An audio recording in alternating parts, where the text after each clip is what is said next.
Okay, hello. Trying to do this again.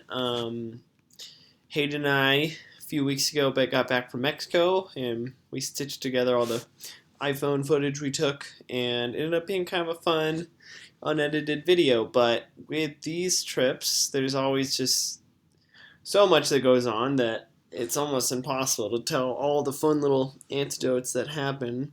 So I thought I'd do sort of like a director's commentary for people that ever watch this, but let's just dive in. I wanted to do this right away, and I kind of got busy, and then went on another trip, and we're doing it now. And we ate a lot of guavas on that trip, so I'm drinking guava juice right now to hopefully bring back some of the memories. So it's delicious.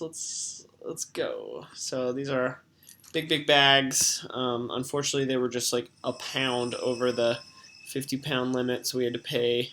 I think they rigged the scales, to be honest, in Mexico City, but we had to pay some money. These are. This is at Chewy's house. Chewy lives in Potrero. He's been climbing out there for 12 years, like kind of right before Potrero kind of became like sort of a more international destination. But he really hooked us up, and Chewy's opening a microbrewery out there, Potrero Chico Brewing. If you're out there, go check it out. He's awesome. He let us camp on his lawn. These are his chickens. I wish I recorded right above this wall. You can actually see La Popa like way off in the distance on a clear day, which is pretty cool. You can see the big old ship's prow of it. Mexican supermarkets, best thing about Mexico. All the produce is the best produce you've ever had. I still fantasize about it.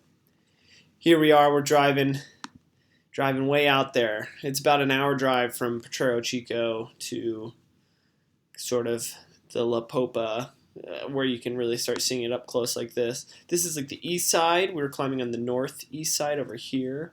So it really was getting blasted in the sun till about 12:30. This is April 1st. It was getting blasted till about 12:30. Sorry, my cat's on me.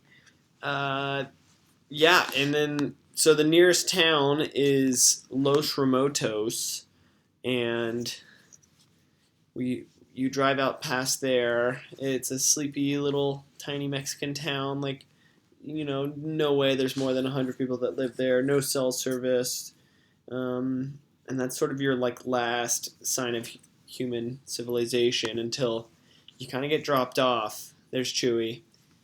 This was sort of like a surreal moment, getting dropped off really in the middle of nowhere. It felt like a scene out of like Breaking Bad, just at high noon, super hot, just us and our bags alone for the next 10 days. This really doesn't look like that big of a hike, but man, the desert is the best illusion. It was a proper like 6 mile hike up a steady hill. And you could not drink enough water. It was like pretty blisteringly hot. We tried our best to just like stay hydrated, but by the time we finished the hike, I had like a throbbing headache. My pee was just like dark yellow, darker than his hoodie. Hayden had mango on his face like this whole trip. It was pretty funny, but pretty good loads. These were probably like 60, 70-pound loads. You kind of needed a friend to help get it on your back. It's pretty much this for like 5 hours this day. Just kind of crawling in the middle of nowhere. I'm starting to get a headache just thinking about this hike again. Jacob Cook and Drew and Bronwyn, all those guys that went out there all winter, they really like left us a treasure chest. This is all they didn't know how much propane was up there. They couldn't remember. And so we checked all these stores before going, and we couldn't find any either. And it became sort of this, oh crap, are we going to be eating raw onions up there the whole trip? And thankfully, there was 4 of these awesome canisters, and we only used 1 the whole trip. So there's still 3 good ones up there for anybody else that goes up.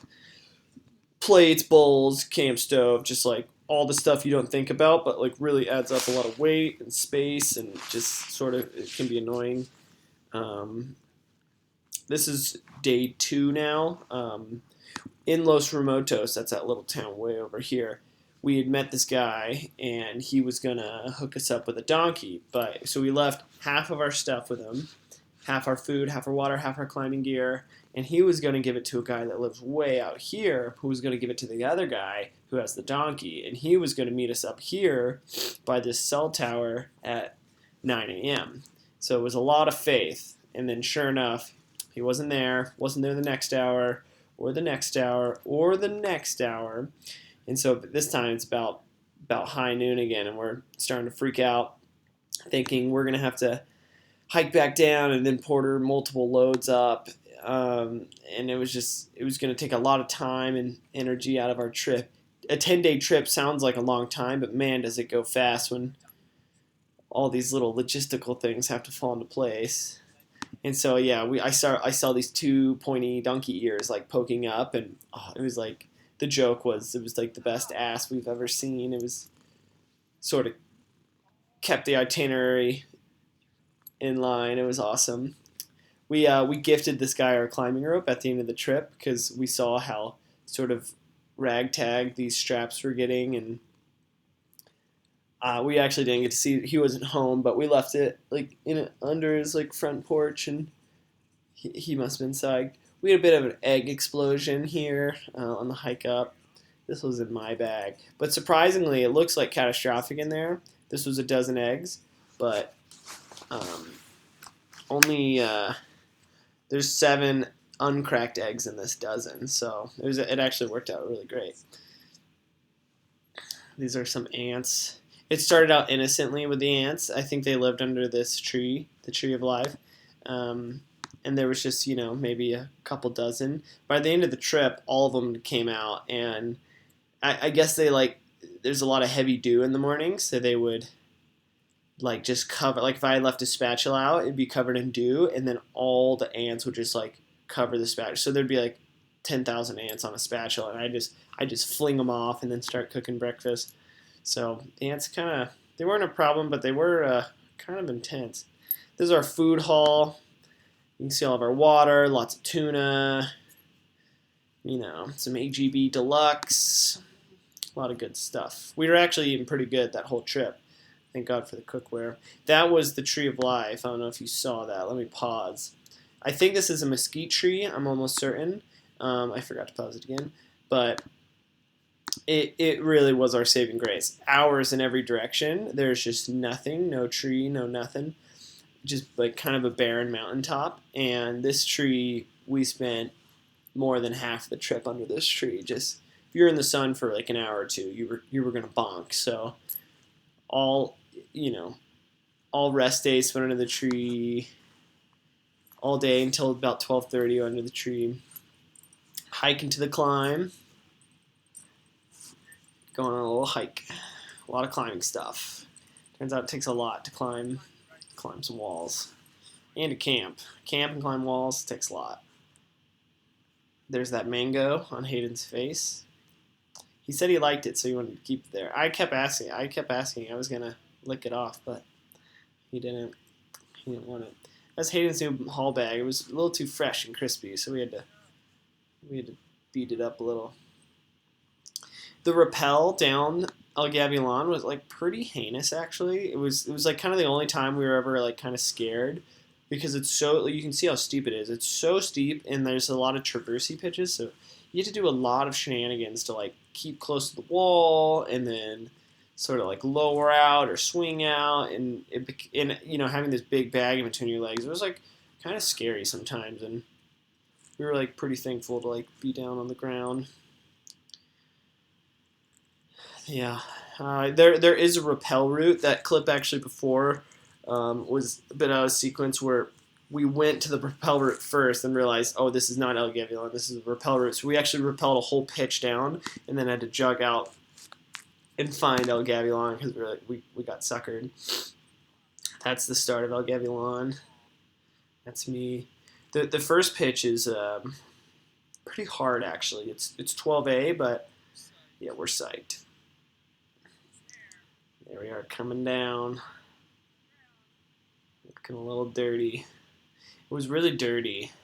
It was like really. It doesn't look windy at all right here, but up top, like I guess these like updrafts were just like rolling over the top, and like dirt was flying into my face. We brought 200 meters of static rope down, just cause like, just for like sort of like a insurance policy of like we can always climb out, always get rescued. Sometimes like free climbing to your salvation is like a bit scary. That is, I think that's like pitch 6. This long, it's actually kind of nice. It's like this vertical 12A. Yeah, that was a nice pitch. Also, yeah, the 12As were kind of sandbag. This is where I slept. This is the base of the wall, sort of second home. Really nice spot. Huge wall.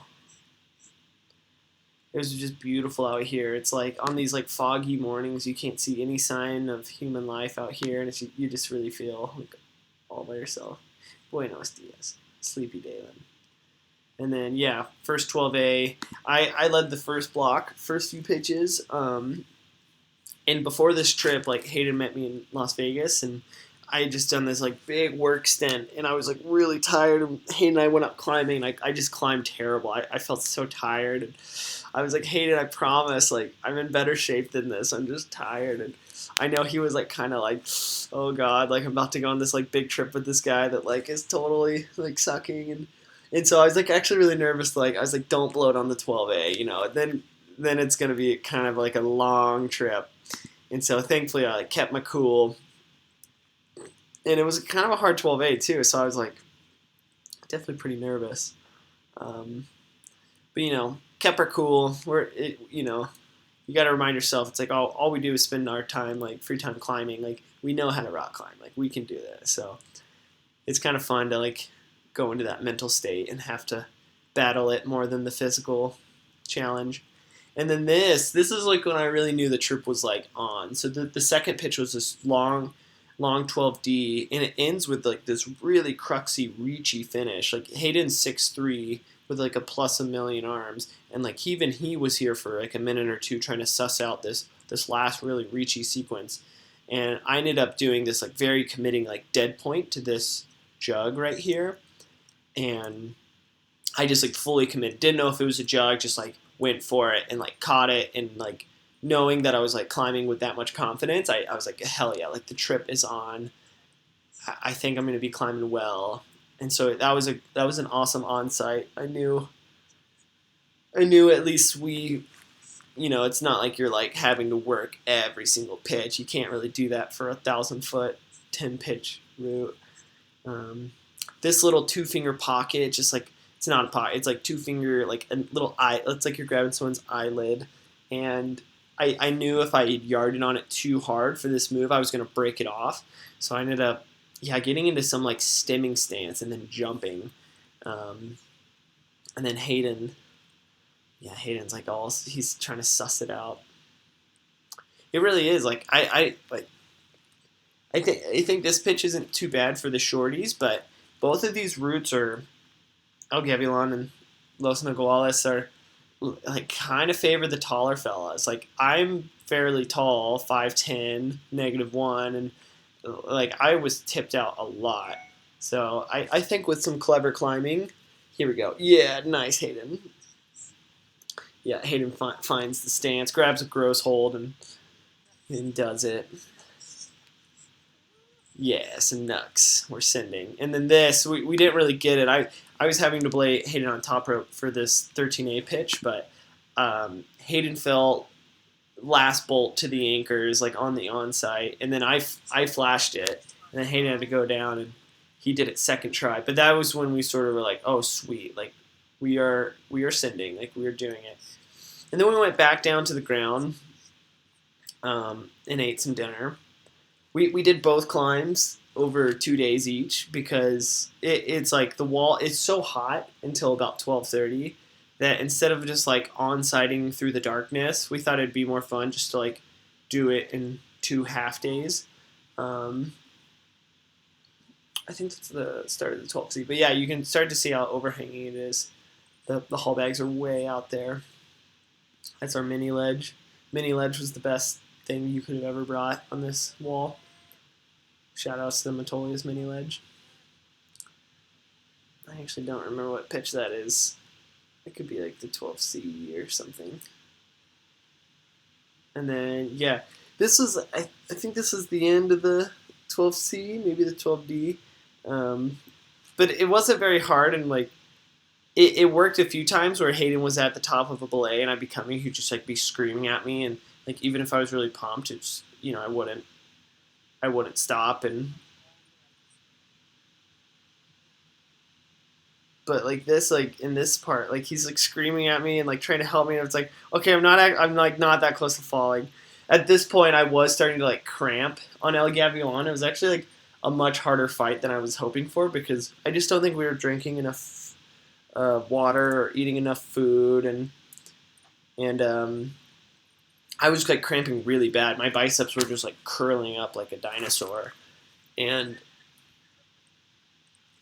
like, yeah, so like the 12D, they call it the Red Point Crux. It's like this real long 12D, and at the very end is this like really hard sequence, and I blew it there on my onsite at the very end.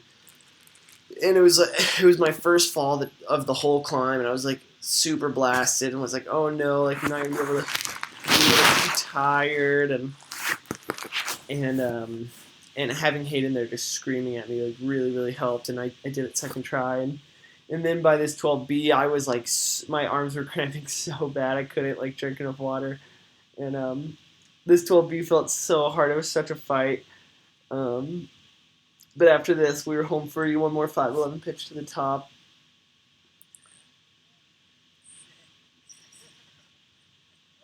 Definitely helps to have your friends screaming at you at the blaze. Yeah, we topped out. We did it. We were super psyched. Look at all that static rope. So much static rope. But it definitely helped rappelling fast. We were rappelling so fast. Yeah, beautiful. Yeah, so super psyched we did El Gavilan. Hayden had one fall, and I had 2 falls. 3 if you count breaking a rock off. But I guess that was my mistake, so 3 falls. That is what I thought was peyote, but it was not peyote. Turns out I was looking at the wrong plant the whole time, which was a good thing. I actually didn't want to find peyote, because then I'd be tempted to try it, and it seems like a rough environment to be purging your guts out. Like seeing that we've like, you know, pretty strict calorie intake per day and only so much water, like you don't really want to give up that much nutrients, so maybe a good thing. This is our kite. This is the 3rd member of our team. We dubbed her Juanita. It was windy up there pretty much all day long, every day. And so we were flying her all the time. It was really fun. We actually have like many hours of like kite footage that I wish Hayden included, because it'd been funny just to troll people with like excessive kite video. But then maybe less people would watch it. Oh, the rest days were my favorite. Hayden was kind of over them because he'd done too much expedition climbing, and so it's just like sometimes hanging out all day long feels like sort of like you go crazy a little bit, which we were by the end of the trip, like kind of going a little crazy. Like Juanita became like a real person, and Hayden was starting to sexualize her, and I was like, don't you sexualize Juanita, and and just like silly stuff like that. But you know, 3rd member of the team. You gotta respect her. She's not your girlfriend, Hayden. But yeah, this tree was really just maybe the most magical tree ever. I love that tree. Yeah, so lots of hanging. We would just like eat food, play music. I finished a whole book out there. It was really fun. I read Desert Solitaire by Edward Abbey. Maybe the best environment you could read that book. So it was really kind of like a magical experience, actually. Best sunsets. That's me scratching my eyeball, not picking my nose. I think I got bird poop in my eye. And so this next day, we rappelled down just over half of Los Niguales, and we were going to mini trek out and just sort of suss the sort of top half and see how it was, since we'd be getting there kind of more tired. And it was like pretty intimidating, actually. It felt really hard, like just checking it out. Mini check was kind of not the best way to try it out, since it was super steep and traversy. Like it wouldn't feed really well, and since we were having to fix it, like there wasn't a ton of weight to pull the device through. But yeah, this was the Crux pitch. Holy moly! Um, if you just climb this tufa, it'd be like 514. But you lay back this crack and you like back stem. You put your back up on this, and it's really steep right here, and you're just like doing this kind of intense foot moves, and you're putting your back on, and then you get a knee bar up here, and then you fire this like pretty gnarly boulder problem that will come up in a clip soon. Yeah, it was honestly, it was maybe a good thing that we tried it first and we were so intimidating because we initially wrote it off as like just kind of too hard. Like we were like, cool, we'll just like suss it and try it, and then come back on a later trip with a few more days and like try and do it then. Yeah, here's Hayden contemplating. He's like, oh man, that felt really hard. So yeah, it was good. We like kind of went into it without expectations, just sort of going to go climb, and then we took one more rest day, which was fun. Just good steady wins.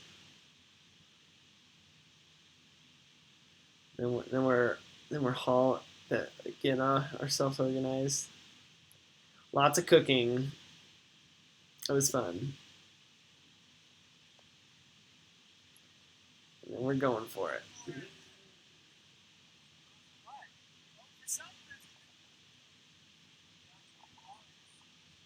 Going for something.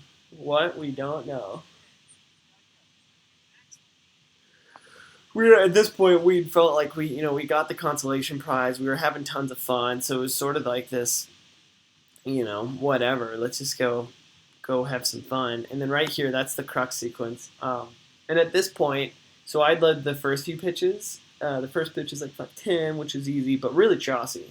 And then a 511 that was kind of hard and long, but just like really also flaky. But then you get to the third pitch, and the rock gets bomber all of a sudden, and it's a super long 12D. And I onside it, and I was really, really psyched. It was maybe my favorite onside of the whole trip. Um, and I knew, I was like, oh man, like I didn't want to jinx it or say it out loud, but I was like, I feel really good. And Hayden, I could tell, felt really good too.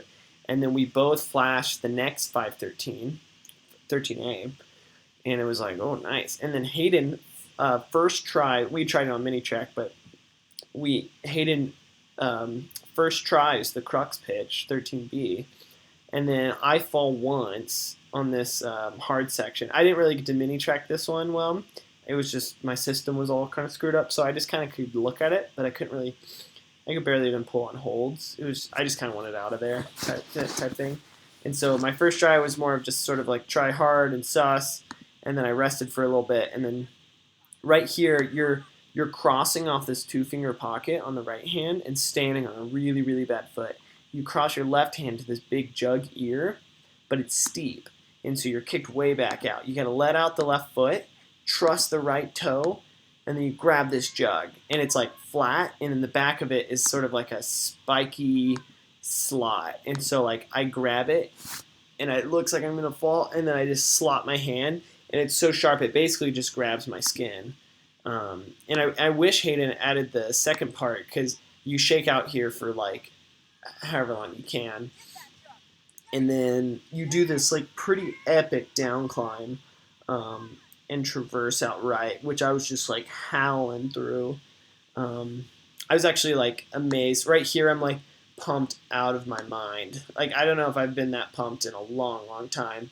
And this intro sequence or outro sequence is like pretty easy. Like, Hayden kept being like, it's no big deal, no big deal. And I was like, dude, this is a big deal. Like these holds are not that good, and the feet are kind of weird. And I hit this jug, and like I'm like all up in the ropes, and I thought I was gonna puke or something. I was elated and like disoriented and like so psyched. I haven't been that pumped in a minute. I was psyched though, but because then we were like, oh shit, we have like a real shot at this thing now. Yeah, that's when we were like, oh man, like okay, this is kind of went on like a fun little climbing day to like oh it's kind of we actually have a shot. Yeah, I was so pumped. I like couldn't the type of pump where you can't even make a fist.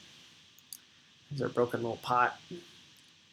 Eating some. This is our first like camp meals of the trip. They were actually really good and like tons of calories, so we needed them. Woke up to like the best omen in the world. Cloud inversion. It was just like I woke up. I was like losing my mind. I woke up and watched pretty much every single sunrise, and this was like our last like real morning, and it was just amazing. Yeah, magic way to wake up. Super magical. Speaking of good omens, it's like we woke up to this, which was just like insane, and then the whole trip we had a butterfly once a day. Eastern tiger swallowtail. Once a day, this butterfly would just fly by us. I promise you, it was the same one every single day. It didn't matter if we were on top, on the wall, down at the base. Just once a day, he would just come check on us and just come right by us. And this last day, he flew as close as he'd ever gotten, like basically like almost landed on us, and then flew off. And I became obsessed. I was just like, that butterfly better show, that he better show. Like I need my good omen. And so yeah, now day two, go back up. We're both feeling like surprisingly good, but not wanting to say it. And then so yeah. After the 13B is like a cool 511 chimney thing, and then you do a long 12C, which on mini track felt freaking hard, and we both kind of did good on it. And while Hayden was leading the 12C, there was like this mega wind gust that had to have been 60 plus miles per hour. We had a 200-meter rope hanging straight down, and it blew it completely vertical. So almost 400 meters of rope got blown up, which is, so big. That's just crazy. Um, and like it like blew all my chalk was flying out of my chalk bag. I had to close it and close my eyes. I looked up at Hayden and thought his legs were going to be up in the air, and he was just like hanging on the wall. It was really like a freak wind gust. And then this next pitch was the dubbed Christina Nagulera. It's this really crazy 12D that I don't know how short people will do it. I was completely stemmed out, and like I didn't see any other foot sequences, but super badass pitch, and like maybe one of my proudest pitches I led this whole climb. I knew if I like on this part, like Hayden just like reaches right out and just owns it. I had to jump to this hold, and before this I do like 6 foot moves here. I do 6 different foot sequences without moving my hand once. And then I set up and I do this dyno. It was like so cool. And it's at the very end of a long pitch. Like there's the belay ledge way down there. So it's just like sort of like a, oh my God, dude. Like we are sending, we're feeling good. Like I can't believe it. I've only fallen once this whole climb. Yeah, at this point, like we didn't want to say it out loud and jinx it, but we were like, dude, we are rocking the boat. Nice. And then this next pitch, Hayden was leading it. This is the 13A. It's definitely the red point crux of the climb. The crux is crazy. Like you wear hand jams, and the crux is like this crazy stimming sequence. It seems like everyone's done it slightly different, like the way Drew and Jacob did it. I think they used like some technical knee bars and like bumped in like huge crazy manners. But we ended up. Hayden did some crazy foot stab thing. I did like the hardest stimming sequence I've ever done. Hayden fell once on it, and then climbed it through a stance, through a pissing stance. That's apparently where if you can pee from a no hand stance, then it counts as a legal stance if you can't make it back down to the belay. Then here's me. So like after the stimming crux, you get like a pretty good jamming rest, like a steep jam, and then it's like just like proper 513 power endurance to the end. And I was really nervous because steep climbing is definitely not my specialty, and I could feel the pump going. And oh man, this was like my first go, and I was like, man, it's gonna take us all day if I have to redo this one. And this is really where the... Here, I'll turn up the volume. Left hand into it. Yeah. And then right hand up to a small edge. Yeah, I'll let Hayden explain this one. Yeah, I was up, just so pumped. pumped. Yeah. Right there. Right there. Yeah. And Hayden's like, oh, just grab the jug, like right by my foot. Come on. And like, this is like, there's this terrible foot. I can't reach it from the low good feet. So I'm like, oh crap, like how am I going to make it 1 foot away? And so I have to, I go back. I feel like I'm here for like a million years. I trust this terrible foot and just like bump, grab the rope, almost fall, reaching around the block. Thank God it was a big jug. Another edge right here. Yeah, dude!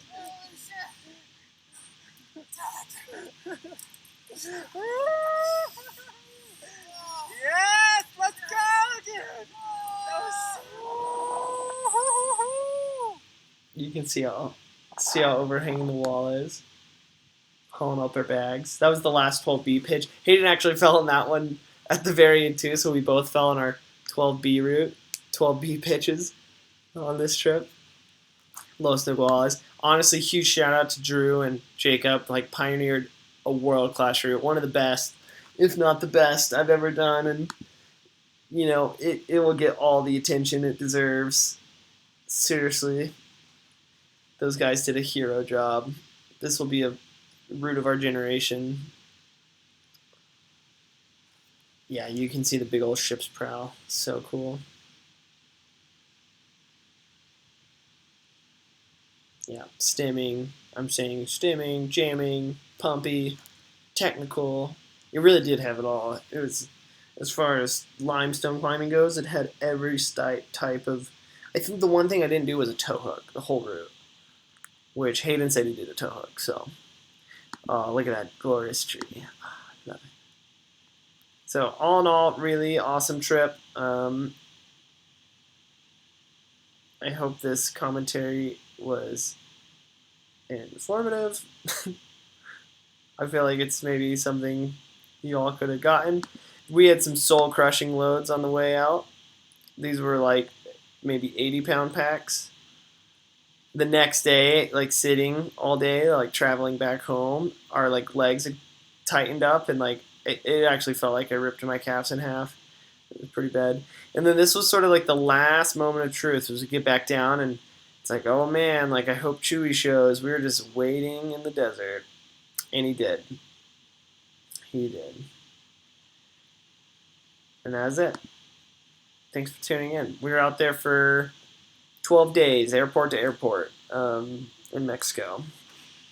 Everyone should go do it. Signing off.